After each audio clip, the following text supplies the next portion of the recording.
What's good, Real Talk Squad? This is Miles, and you're listening to Real Talk with Miles Johnson, where you know I always keep it real.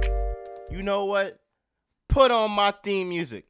Fly, eagle, fly, on the road to victory. Fly, eagle, fly, score a touchdown, 1, 2, 3. Hit 'em low, hit 'em high. Watch our Eagles fly, fly, Eagles fly, on the road to victory. E-A-G-L-E-S, Eagles! Let's do it, man. Let's go ahead and do it. Look, every time the Eagles win, what are we doing? The Fly, Eagles Fly song. So every win, I want you to get up and sing it with me. Now let's get right into this episode. Eagles versus Buccaneers. The Eagles were like with 5-point favorites. I was on record saying they should be 10-point favorites, but people have been, worried about the passing game, the offense, how we looked against the Patriots. This resurgence of Baker Mayfield. Is he gonna snap out? None of that happened. I actually wish that I bet on the freaking spread because I could have told y'all they was going to blow them out. Now, yeah, it was 25-11, but look, it was a blowout, bro. It was a blowout. Now, here's the thing, right? Here's the thing. The Eagles have gone to 3-0 because of these two reasons. The defense and the offensive line. The biggest reasons why the Eagles are 3-0 right now, one of 3 undefeated teams in the NFL, including the 49ers and the Dolphins, is because of their offensive line and their defense. Those are the biggest reasons. Unfortunately, it's not Jalen Hurts. It's not. He's got to play better. He's got to play better. Will he play better? He will play better. But as of right now, the passing game is not where it needs to be. But it's kind of crazy, right? You think, you have this slew of weapons on the offense. You got Devontae Smith. You got A.J. Brown. You got Dallas Goedert. You got DeAndre Swift, Kenneth Gainwell in the backfield. You got that offensive line. You think that the offense is not going to have much hiccups in the beginning of the season, and they'll just feed off of what they did last season. But actually, it's the defense that really hasn't skipped a beat. Like, all right, has there been games where Mac Jones and Kirk Cousins, they've thrown for a lot of yardage? Yes. But that has come with context is everything. Context is everything. They were in those games because of injuries in our secondary, especially Kirk Cousins. Mac Jones, all right, maybe, I don't know. He just got to give the guy some credit. He had a good game. But for the most part, our defense has been elite, bro. And I will hear me out right now. I will take the Eagles defense over the Cowboys defense any day of the week. And against the Buccaneers, it showed me why. The Cowboys, they may have more notable names on their defense, bro. But I'll be honest, they ain't got Jalen Carter. They ain't got Jalen Carter. And I like the Eagles defense, their chances of playing consistent, great football week by week compared to the Dallas Cowboys. The Dallas Cowboys, their defense, it has super high highs and super low lows. The Eagles defense, they will be consistently elite. That's why the Eagles defense is better than the Cowboys defense. I'm telling you that right now. It happened last season. The Cowboys, they have more notable names, but who played more consistently better week by week? The Eagles defense. That's why, honestly, it's the Eagles defense and it's the 49ers defense. Those are the best defenses in the league. Facts. So when you really think about it, bro, like this Eagles defense specifically, there isn't even a question. The Eagles defensive line is the best in football, bro. It's not even a question, bro. It really isn't a question. That tandem of Jalen Carter and Jordan Davis is flat out. It's like it's all some Shaq and Kobe stuff, bro. And I really don't get how Jalen Carter dropped to 9th in the draft. Like, how could these teams let the Eagles get this guy? Now they said, well, Jalen Carter, he's had, issues off the field, If you pair Jalen Carter with the veterans on the Eagles squad, plus him being reunited with his Georgia teammates, it's a match made in heaven. He's going to succeed. He's going to flourish. So what we're seeing now from Jalen Carter, he's been one of the best, if not the best rookie up to this point in the NFL season. It is a testament to his hard work. It is a testament to Sean Desai and his defensive game plan. It's a testament to the Eagles veterans that surround Jalen Carter with the much needed, support system for him to be great. Like, let's be honest, bro. Having a guy like Fletcher Cox as your mentor, having a guy like Brandon Graham as your mentor, bro, you're set up for success. Facts. There is no way Jalen Carter was not going to succeed as an Eagle, bro. And you see it now. Look at this Eagles team, right? They have 8 takeaways this season. 8 takeaways up to this season. That is the most since 2015. In the last 8 quarters, they have 7 takeaways. 7 takeaways in the last 8 quarters. Remember that safety that they got? My man Nicholas Morrow, he got that safety, but he got it because Sean Desai, I think I might have said Shane Desai, but Sean Desai, here's what he did. He was moving the defensive lineman. He ends up creating space for a guy like Nicholas Morrow to get a clean shot for that safety, right? But the offensive linemen on the Bucs, they're so focused on who?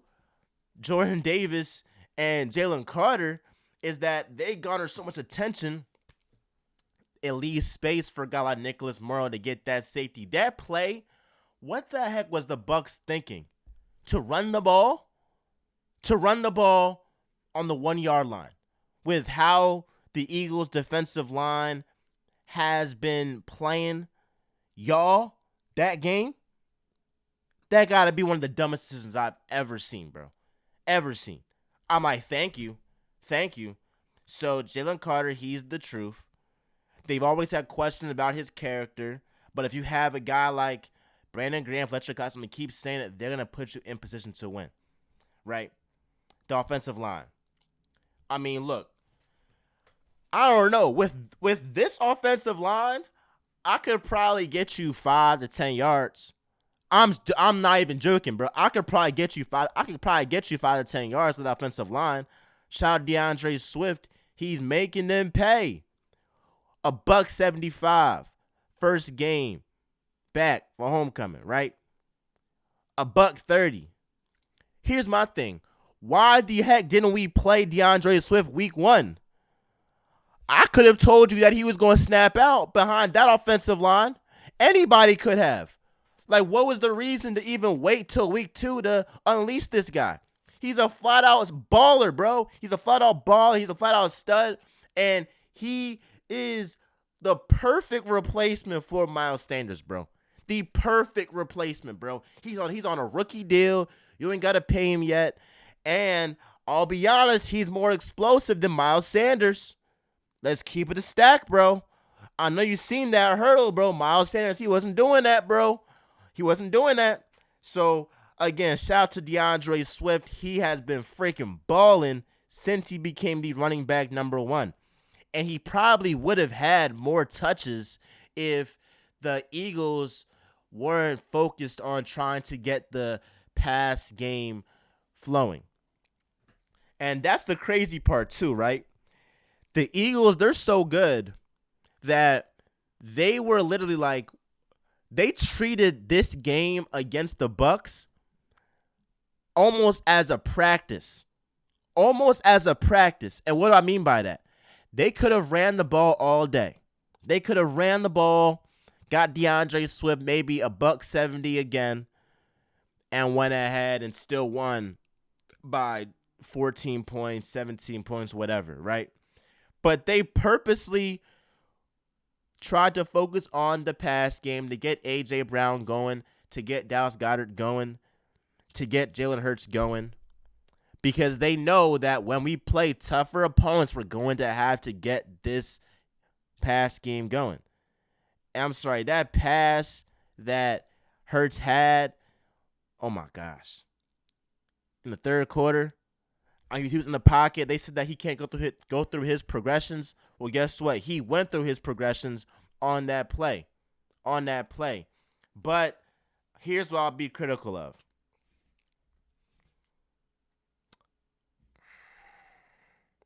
All right. Brian Johnson, he ain't been doing his job.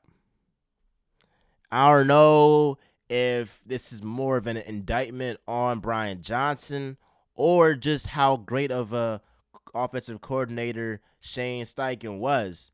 But, like, my goodness, this pass offense compared to last year does not look the same. Am I concerned? I'm concerned.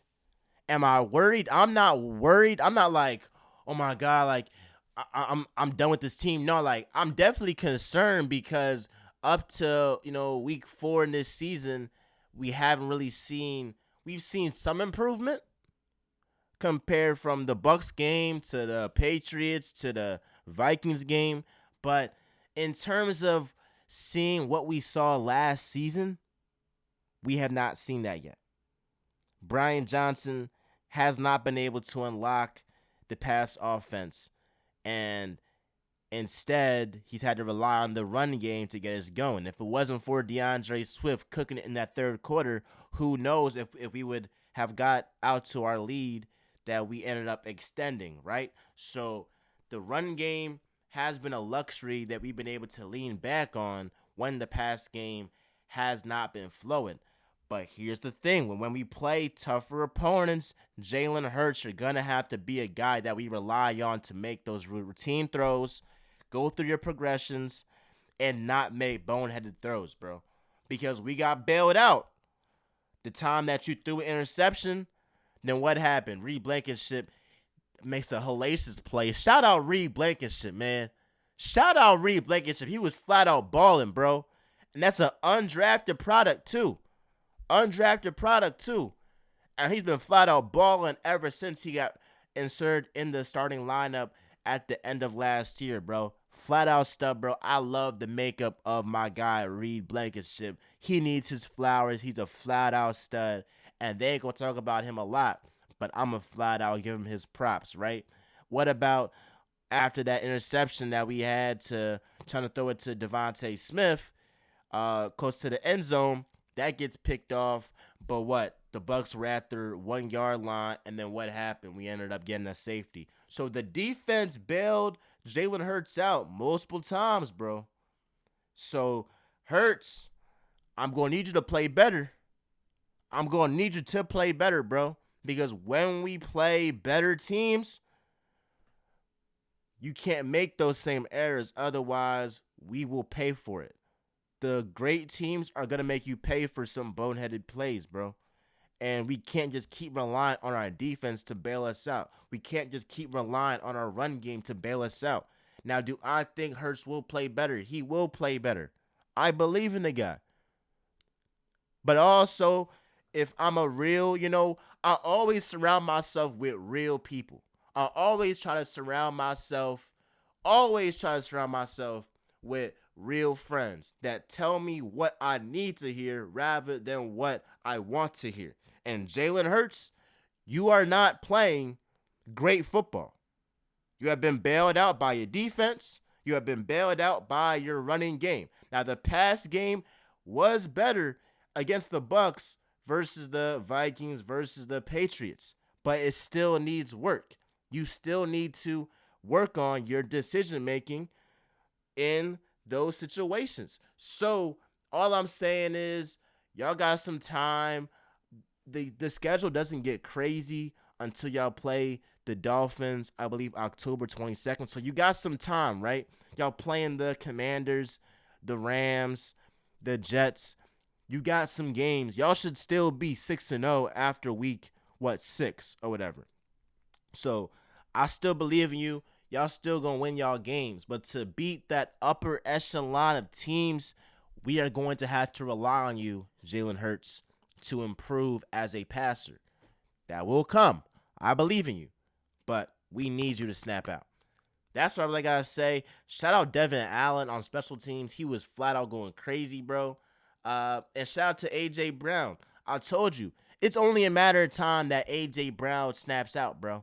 Like, he's too good. That's why all right. I picked the anytime touchdown for A.J. Brown, but you knew that he was going to go off this game, bro. So I'm happy that he got over 100 yards and all that, and he got his touches. That's good for the team. That's good for the morale, just to share the load with everything. So I'm happy with that. But you feel me, bro? Like, I just feel like this past game, it still has to improve. But here's the scary thing. And I'm going to leave this for the end of this episode. The scariest thing about this Eagles team, they are 3-0, and the past game is not nowhere near it needs to be. That's the scary part. Jalen Hurts is not playing nowhere near the level that we know he can play to. That's the scary thing. So if everything gets put together, I love our chances against anybody in the league. Now, this team yesterday, is it beating a Chiefs team? No. Is this team yesterday beating a 49ers team? No. But if Hurts plays better, if he limits those turnovers, if he goes through his progressions and makes better decision-making, I love our chances against any team in the league when we put it all together. So it's we're going to have to week by week improve. But if we can get to week 9 and be the team that we need to be come playoff time, I love our chances. Be sure to like, comment, subscribe, do all that jazz. This is a little bit of a long episode, but I had to dissect each part of the game for my Real Talk subscribers, for my Real Talk fans. Love y'all. Appreciate y'all. Real Talk of Miles Johnson, where you know I always keep it real. Out, y'all.